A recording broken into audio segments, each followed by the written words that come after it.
Hello my dear student, তোমরা যারা একাদশ দ্বাদশ শ্রেণী 2024-25 ব্যাচ রয়েছে, ইতিমধ্যে তোমাদের কলেজের ভর্তির কার্যক্রম প্রায় শেষ হয়ে গেছে এবং ইতিমধ্যে তোমাদের কলেজের প্রায় ক্লাস শুরু হয়ে গেছে। সো তোমরা যারা কলেজে ভালো টপার হতে চাও, ভালো ফলাফল করতে চাও, সেটা হচ্ছে মিড টার্ম বা ইয়ার চেঞ্জে। সো তোমরা কীভাবে পড়াশোনা শুরু করবে, ইংলিশ ফার্স্ট পেপারে বা ইংলিশ ফার্স্ট পেপারে কোনগুলো বিষয়গুলো তোমাকে বেশি খুব গুরুত্ব দিতে হবে এবং ভালো ইম্পর্টেন্টের সঙ্গে তোমাদের কী করতে হবে, পড়াশোনা করতে হবে, সেই বিষয়গুলো নিয়ে আজকের একটি সাজেশন আমরা তৈরি করেছি। এই সাজেশন তুমি ফলো করলে তোমার 2024-25 ব্যাচে যতগুলো পরীক্ষা হবে, সে কলেজ পর্যায়ে হোক বা বোর্ড পরীক্ষায় হোক, সবগুলো তোমাকে কিন্তু এই সাজেশনটি তোমাকে অনেকটা সাহায্য করবে। সো তুমি যদি চাও এই সাজেশন অনুসারে তোমার প্রিপারেশনগুলোকে এগিয়ে নিতে চাও বা তুমি ভালো ফলাফল অর্জন করতে চাও, তাহলে তোমার এই সাজেশনের কোনো বিকল্প নাই। তোমাকে এই সাজেশনটি একটু ফলো করলে তুমি কিন্তু একটা ভালো ফলাফল অর্জন করতে পারবে।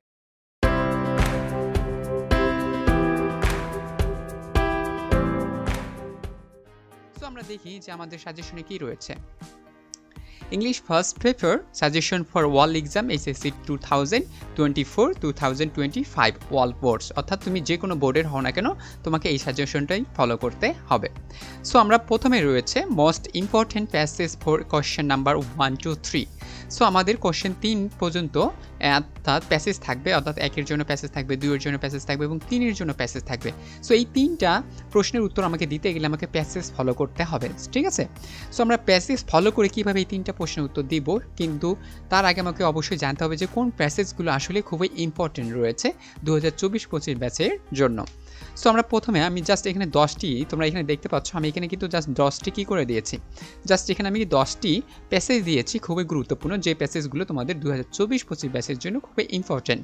সো প্যাসেজ নাম্বার 1 হচ্ছে দ্য আনফরগেটেবল হিস্টরি। এটা হচ্ছে ইউনিট নাম্বার হচ্ছে তোমার হচ্ছে 1 এবং লেসন নাম্বার হচ্ছে 1। তারপরে রয়েছে নেলসন ম্যান্ডেলা। নেলসন ম্যান্ডেলাও রয়েছে খুবই গুরুত্বপূর্ণ একটি পার্ট। সবাই নেলসন ম্যান্ডেলা সম্পর্কে পড়লে কিন্তু অনেকে ভালোভাবে পড়তে পারে না বা বুঝতে পারে না, কিন্তু তোমাকে ভালোভাবে পড়তে হবে, বুঝতে হবে, তাহলে তুমি কিন্তু এটাতে ভালো ফলাফল করতে পারবা, ঠিক আছে? সো ন্যাশনাল ম্যান্ডেলা নিয়েছে ইউনিট হচ্ছে 1 এবং লেসন হচ্ছে 2। তারপর হচ্ছে আমেরিগো, এটা হচ্ছে স্ট্রিট চাইল্ড, এটাও একটা স্ট্রিট চাইল্ড, অর্থাৎ একটা চাইল্ড রয়েছে, এই চাইল্ড সম্পর্কে সে বসবাস করে রাস্তাঘাটে, অর্থাৎ আমরা যদি বলি যে রাস্তার ছেলে বা টোকাই, এমন একটি, ঠিক আছে? সো এমন একটি ছেলের গল্প বা একটা সন্তানের গল্প বা শিশুর গল্প নিয়ে এই গল্পটি সাজানো হয়েছে। এটা রয়েছে ইউনিট 4 এবং লেসন হচ্ছে 4-এ রয়েছে। তারপর রয়েছে সেটা হচ্ছে এডুকেশন, ওয়াই এডুকেশন, তুমি কেন শিক্ষা গ্রহণ করবে, এমন একটি বিষয় নিয়ে একটি প্যাসেজ রয়েছে। এই প্যাসেজটি খুবই ইম্পর্টেন্ট 2024 এবং 25-এর জন্য। সো এটা রয়েছে ইউনিট 5 এবং লেসন নাম্বার হচ্ছে 1। তারপর রয়েছে dream, what is dream. So এখানেও একটা রয়েছে, সেটা হচ্ছে হোয়াট ইজ ড্রিম। এটা অনেক সময় চলে আসে, সেটা হচ্ছে পয়েম আসে, এখান থেকে তোমাকে সামারি লিখতে বলে, তারপরে হচ্ছে তোমাকে, ঠিক আছে, তোমাকে এখানে সামারি লিখতে বলতে পারে। সো 1 নম্বর 2 নম্বর প্যাসেজের জন্য তোমাকে প্রশ্নের জন্য তোমাকে কী কী প্যাসেজ ফলো করতে হবে, দেখা যাচ্ছে এই প্যাসেজগুলো তুমি যদি ফলো করো দেখা যাবে এগুলো ঘুরে উল্টে চলে আসবে, কারণ এগুলো অনেকটা বোর্ডে চলে আসছে বারবার। সো তারপরে দেখা হচ্ছে সিভিক্স এঙ্গেজমেন্ট রয়েছে, ঠিক আছে? তারপরে হচ্ছে শেখ কামাল রয়েছে, ফ্যামিলি রিলেশনশিপ রয়েছে, the storm and stress of adolescence রয়েছে, adolescence and some relative problems in society, অর্থাৎ বাংলাদেশে অ্যাডোলেশন সম্পর্কে যতগুলো সমস্যা রয়েছে সেই সম্পর্কেও একটা প্যাসেজ রয়েছে, সেটা রয়েছে ইউনিট 9 এবং লেসন নাম্বার হচ্ছে 2। সো তোমরা জাস্ট একটা স্ক্রিনশট নিয়ে নিও, তাহলে তোমাদের বুঝতে সুবিধা হবে এবং তোমরা এই অনুসারে কিন্তু পড়াশোনা করলে তোমরা একটা ভালো ফলাফল অর্জন করতে পারবে আশা করি। সো এবার আমরা দেখি পরবর্তীতে আমাদের প্রশ্ন নাম্বার কত রয়েছে। সো এবার রয়েছে আমাদের প্রশ্ন নাম্বার হচ্ছে 4 and 5, অর্থাৎ 4 এবং হচ্ছে 5। এটা রয়েছে with clue and without clue. So এখানে উইথ ক্লু এবং উইদাউট ক্লু এটা আমরা কিন্তু ক্লাস 6 থেকেই পড়াশোনা করে আসতেছি, ঠিক আছে? সো ক্লাস 6 থেকে যেহেতু পড়াশোনা করে আসছি, ইতিমধ্যে তোমরা হচ্ছে এইচএসসি দিয়েছো। সো এবার এসএসসি যেহেতু দিয়েছো, তোমরা অবশ্যই জানো যে উইথ ক্লু কি আর উইদাউট ক্লুটা আসলে কি, এখানে কোনো তেমন চেঞ্জ নেই। সো উইথ ক্লু হচ্ছে তোমাকে কিছু ক্লু দেওয়া হবে, সেইখানে তুমি কীভাবে সেটা পারফরমেন্স করবে সেটা তোমার ব্যক্তিগত বা পার্সোনাল ব্যাপার। আর একটা হচ্ছে উইদাউট ক্লু, এখানে কোনো ক্লু দেওয়া থাকবে না, তার মানে তোমাকে কোনো হিন্টস দেওয়া থাকবে না, তোমাকে কিন্তু না দেখেই সেটাকে কী করতে হবে, বুঝে শুনে তোমাকে গ্যাপটা ফিল করে নিতে হবে। সো এখানে তুমি কীভাবে ভালো ফলাফল অর্জন করতে পারো, দেখো যেহেতু তোমাদের মিড টার্ম রয়েছে, ইয়ার চেঞ্জগুলো পরীক্ষা হবে, সো এই ক্ষেত্রে কিন্তু স্যারেরা কী করে, স্যারেরা যেগুলো বোর্ড পরীক্ষা বারবার কোশ্চেন আসে এমন রিলেটিভ প্রশ্নগুলো কিন্তু তারা দিয়ে থাকে। সো এই ক্ষেত্রে তোমাকে কী করতে হবে, প্র্যাকটিস করতে হবে। তুমি যদি ভালো প্র্যাকটিস করো এবং ভালোভাবে প্রতিনিয়ত একই ধারায় বা একই লেভেলে তুমি যদি তোমার কাজটা করে যাও প্রতিনিয়ত, তাহলে কিন্তু তুমি একটা ভালো ফলাফল অর্জন করতে পারবা এবং উইথ ক্লু এবং উইদাউট ক্লুর ভিতরে তুমি কিন্তু একটা সেটা অনুশীলনের ভিতর নিয়ে আসতে পারবা এবং তোমার এটা অভ্যাস হয়ে যাবে। তুমি কিন্তু না দেখে তখন উইথ ক্লু থাকুক বা উইদাউট ক্লু যে কোনোটাই থাকুক, তুমি কিন্তু সহজেই একটা ভালো ফলাফল বা ভালো একটা অ্যান্সার করতে পারবা। সো স্যারেরা যেভাবে প্রশ্ন করুক তুমি কিন্তু সহজেই সেটা অ্যান্সার করতে পারবা। ওকে, নেক্সট প্রশ্ন রয়েছে আমাদের কোশ্চেন নাম্বার হচ্ছে 6। এটাতে আমাদের থাকবে হচ্ছে রিয়ারেন্স। সো রিয়ারেন্স আমরা অবশ্যই ক্লাস 6 থেকে পড়ে আসতেছি, আবার তোমরা এসএসসি দিয়েছো ইতিমধ্যেই এবং তোমরা ক্লাস 12 অবধিও পাবা, সেটা হচ্ছে রিয়ারেন্স, অর্থাৎ এইচএসসি পরীক্ষা তোমাকে রিয়ারেন্স দিতে হবে।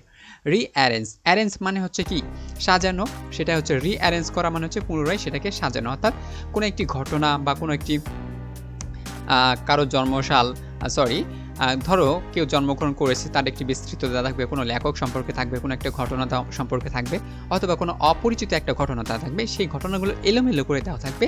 তোমাকে কি করতে হবে, সেই ঘটনাগুলো শুরু থেকে সাজিয়ে লিখতে হবে, অর্থাৎ কোনটা শুরুতে হবে, কোনটা শেষে হবে, কোনটা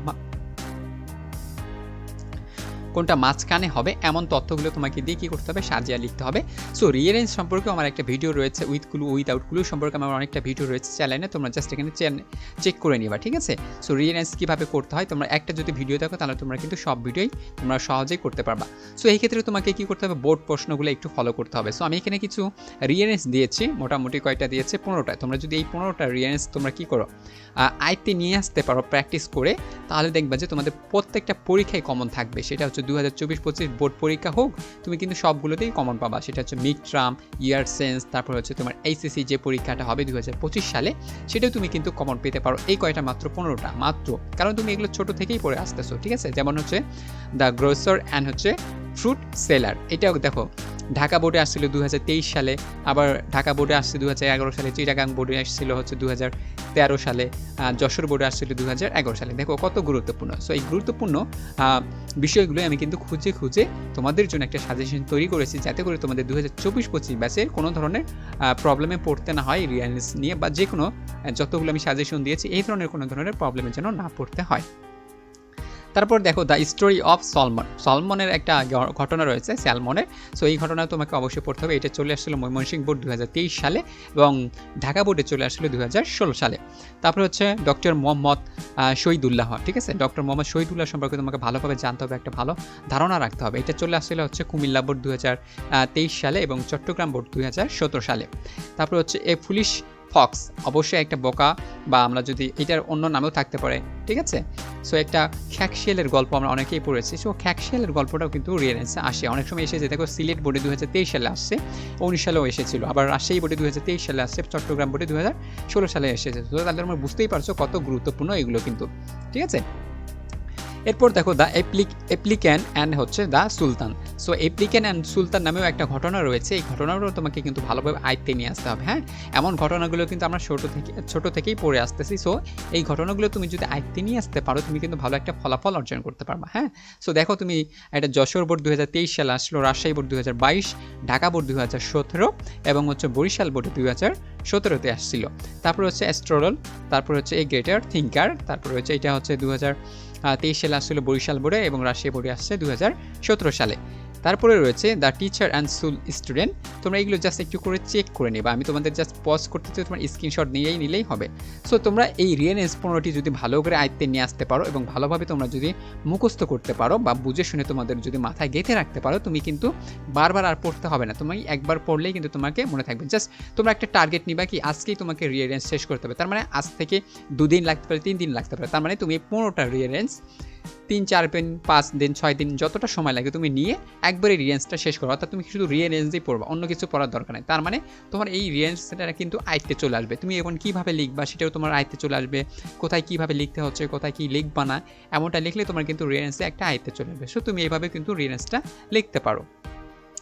ওকে, এবার আমাদের কোশ্চেন নাম্বার রয়েছে 7। এইটাতে রয়েছে গ্রাফ চার্ট অথবা পাই চার্ট থাকে, ঠিক আছে। সো গ্রাফ চার্ট এবং পাই চার্ট থাকলে তোমাকে কি করতে হবে, এমন একটি প্রশ্ন যদি তোমাদের মনে থাকে, তাহলে এই প্রশ্নের উত্তর আমার চ্যানেলে দেওয়া রয়েছে। তোমরা জাস্ট ওখান থেকে ক্লিক করে খুঁজে বের করে নিয়ে তোমরা জাস্ট এটা কী করবা, ফলো করে বা দেখবা। আমি অবশ্যই তোমাদের ডেসক্রিপশনে এই লিঙ্কটা দিয়ে দিব। সো গ্রাফ চার্ট কীভাবে লিখতে হয়, পাই চার্ট কীভাবে লিখতে হয়, এটার উপর একটা সুন্দর ভিডিও রয়েছে আমার চ্যানেলে, তোমরা চাইলে সেটা দেখে নিতে পারো। সো এখানে গ্রাফ চার্টে আমি 2টি অংশ করেছি, গ্রাফ চার্ট কিছু অংশ দিয়েছি আর একটা হচ্ছে pie chart. So graph chart তুমি মাত্র 5টি যদি ফলো করো, অর্থাৎ তুমি যদি এই 5টি আয়ত্তে নিয়ে আসতে পারো প্র্যাকটিস করে, তাহলে তোমাকে যে কোনো গ্রাফ চার্ট দিক তুমি কিন্তু সহজেই লিখতে পারবা, কারণ গ্রাফ চার্টে লেখার কিছু রুলস রয়েছে। সো এই রুলসগুলো তোমাকে অবশ্যই আগে অন্য একটি ভিডিও থেকে তোমাকে কালেক্ট করে নিতে হবে, ঠিক আছে? ওকে, সো এখানে দিয়েছি দ্য ইন্টারনেট ইউজার রয়েছে, সেটা দেখো কুমিল্লা বোর্ডে আসছিল 2019 সালে, রাজশাহী বোর্ডে 2017 সালে। The literary rate of Bangladesh, বাংলাদেশের লিটারেরি রেটটা রয়েছে সেটা ওয়ার্ল্ড বোর্ডে 2018 সালে আসছিল। The number of people living poverty line, so এটাও 2018 সালে চলে এসেছিল। The choice of profession by education people in our country, so এটাও আসছিল হচ্ছে ঢাকা বোর্ড 2023 সাল, রাজশাহী বোর্ড 2023, যশোর বোর্ড 2019। দেখো এটা আরও কত গুরুত্বপূর্ণ, হ্যাঁ, এগুলো কিন্তু প্রতিনিয়ত চলে আসতেছে, তো প্রত্যেকটা সালেই কিন্তু চলে আসছে, হ্যাঁ। তারপরে দেখো the engagement of child labour of different sector number হচ্ছে এক্স কান্ট্রি, সো এখানে যে কোনো একটা কান্ট্রির নাম হতে পারে, বাট এইরকম করে একটা কী করতে আসবে, সেটা হচ্ছে গ্রাফ চার্ট আসবে। সো তোমরা গ্রাফ চার্ট কীভাবে লিখতে হয় অবশ্যই বললাম যে এমন একটি ভিডিও আমার চ্যানেলে দেওয়া আছে, তোমরা জাস্ট ক্লিক করে ওইটা দেখে নিবা, ঠিক আছে? এরপর দেখো পাই চার্ট মাত্র তোমাকে 2টা পড়লে তুমি কিন্তু একটা পাই চার্টের ধারণা পাবা, এবং কিভাবে লিখতে হয় পাই চার্ট তুমি সেই সম্পর্কে কিন্তু বুঝতে পারবা। সো পাই চার্টগুলো তোমরা একটু ফলো করে নিও, হ্যাঁ। ওকে, তারপরে রয়েছে আমাদের কোশ্চেন নাম্বার হচ্ছে 9 রয়েছে আমাদের completing sentence. So completing sentence কীভাবে লিখতে হয়, কীভাবে লিখলে তুমি একটা ভালো মার্ক ক্যারি করতে পারবা, এই সম্পর্কে আমার একটি ভিডিও রয়েছে, ওই ভিডিওটি চাইলে তুমি দেখে আসতে পারো। সো কমপ্লিটিং সেন্টেন্স আমি মাত্র এখানে 10টি দিয়েছি, এই 10টি যদি তুমি মুখস্থ করো বা তুমি আয়ত্তে নিয়ে আসতে পারো এবং তুমি প্র্যাকটিস বেশি করে করো, তাহলে কিন্তু তুমি একটা ভালো রেজাল্ট তৈরি করতে পারবা। সো এখানে রয়েছে অনেস্ট উড কাটার, অবশ্যই এটা আমরা ছোটো থেকে পড়ে আসছি। তারপরে হচ্ছে লায়ার কাউবয়, তার মানে একটা রাখাল বালক ছিল, এটাও কিন্তু আমরা বাংলাতেও পড়েছি, ইংলিশেও পড়েছি ছোটোবেলা থেকে। তারপরে money can not brings happy, so টাকা কিন্তু খুশি নিয়ে আসতে পারে না, এমন একটাও গল্প আমরা কিন্তু পড়েছি। তারপর হচ্ছে গ্রাফস অল লস অল, অর্থাৎ লোভে পাপে মৃত্যু, এটাও কিন্তু আমরা অনেকটাই পড়েছি। সো দেখো আমি কিন্তু এমন প্রশ্ন বা এমন কোনো স্টোরি তোমাদের দেই নাই যেগুলো বাইরে থেকে চলে আসছে বা তোমরা কখনো শোনো নাই, এমন স্টোরি দিয়েছি যেগুলো তোমরা প্রতিনিয়ত শুনেছো এবং ক্লাস 6 থেকে ক্লাস 10 অবধি তোমরা কিন্তু এগুলো পড়ে আসছো এবং তোমাদের আশা করি তোমাদের মনে আছে। সো এইবার দেখো বোর্ড প্রশ্নগুলো তোমরা দেখলেই বুঝতে পারবা যে কোনটা কতটা গুরুত্বপূর্ণ এবং কতটা ইম্পর্টেন্স তোমাদের 2024 এবং 25 ব্যাচের জন্য। সো তোমরা জাস্ট এটা খেয়াল করে নিও এবং স্ক্রিনশট নিয়ে নিও, যাতে করে তোমাদের পড়তে বা বুঝতে সুবিধা হয়। যদি তোমাদের পিডিএফটা লাগে অবশ্যই কমেন্ট সেকশনে জানিয়ে দিবা যে স্যার তোমাদের পিডিএফটা লাগবে, স্যার আমাদের পিডিএফটা লাগবে, তাহলে আমি অবশ্যই তোমাদের পিডিএফটা সেন্ড করে দিব বা আমি লিঙ্কে দিয়ে দিব, তোমরা ওখান থেকে কালেক্ট করে নিতে পারবা। ওকে, সর্বশেষ রয়েছে আমাদের কোশ্চেন নাম্বার হচ্ছে 9, এটাতে রয়েছে লেটার রাইটিং। সো তুমি লেটার রাইটিং কীভাবে লিখবা, একটা লেটার রাইট করে তুমি হাজার লেটার লিখতে পারো, এমনও ভিডিও আমার চ্যানেলে রয়েছে, তুমি চাইলে সেই ভিডিওগুলো চেক করে নিতে পারো। সো লেটার রাইটিংয়ের মধ্যে রয়েছে the science beauty of Bangladesh, এটা 2023 সালে চলে আসলো ঢাকা বোর্ডে। তারপরে হচ্ছে importance of outdoor games and sport, so indoor game outdoor game এর সম্পর্কে তোমাকে ভালো ধারণা থাকতে হবে, এটা চলে আসলো Mymensingh board 2023। Thanks for birthday gift দেওয়ার জন্য তোমার বন্ধুকে একটা ধন্যবাদ জানিয়ে চিঠি লেখো, এমন অনেকগুলো আমরা কিন্তু পড়ে আসছি। এটা খুবই বোর্ড অর্থাৎ কুমিল্লা বোর্ডে চলে আসলো, সেটা হচ্ছে 2023। How to computer in English, অর্থাৎ তুমি কীভাবে